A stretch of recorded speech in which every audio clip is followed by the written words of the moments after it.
Trop c'est trop. Donnez-nous votre électricité. Trop c'est trop. Donnez-nous votre électricité. Alors, peuple camerounais, je ne vous apprends rien. Nous avons fait une première déclaration de manifestation. Ils ont prétexté qu'il y avait les élections. Nous avons fait une deuxième. Maintenant, ils disent que nous allons troubler l'ordre public. C'est donc clair. Ils ont peur de vous. Ils ont peur d'entendre le cri de votre désarroi. Chers compatriotes, notez-le. C'est de leur côté qu'il y a la fébrilité. C'est de leur côté qu'il y a la peur. Rendons grâce à Dieu. Parce qu'ils ont interdit la marche, mais nous avons eu droit à une marche de policiers. Depuis 8 heures, une escouade impressionnante de policiers est sur le lieu où nous, les Camerounais, nous devions marcher. Ils ont marché à notre place. Donc l'objectif est atteint. Le message est passé. La marche n'a pas été lancée par le président du Parti camerounais pour la réconciliation nationale. Elle n'a pas été lancée par un leader politique à l'adresse de ses partisans. Non.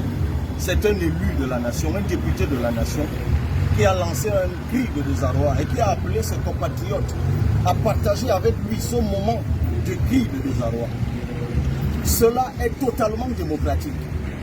Que ce soit la Charte africaine des droits de l'homme et des peuples, que ce soit la Déclaration universelle des droits de l'homme, que ce soit la Constitution camerounaise, que ce soit la loi de 90 ou les lois de 90.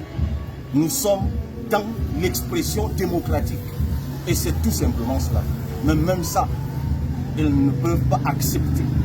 Une marche qui devait avoir lieu de 14h à 16h sur un espace, une distance d'à peine 30 km. Ils préfèrent y mettre les pauvres policiers depuis 8 heures sous le soleil, puis sous la pluie. Nous les remercions. Ils ont marché pour nous. Mais le message est passé. L'objectif pour nous n'est pas de démontrer quoi que ce soit. Non.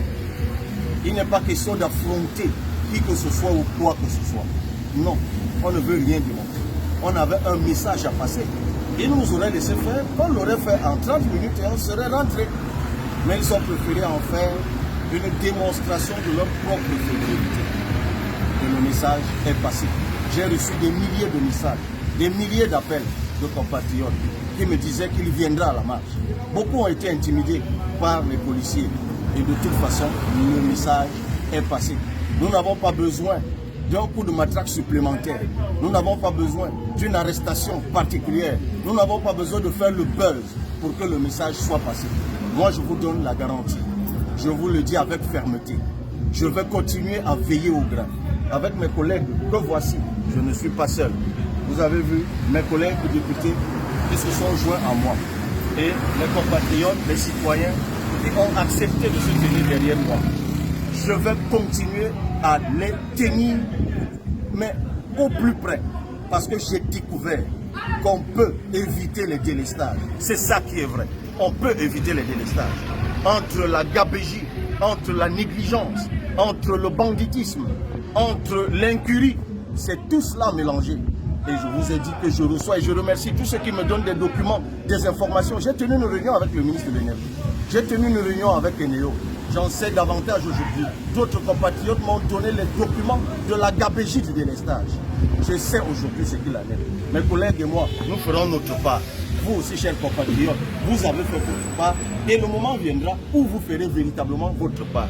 Notez-le pour dire, c'est eux qui ont peur. Ils ont peur d'entendre votre voix. Ils ont peur que vous éleviez le cri de votre désarroi.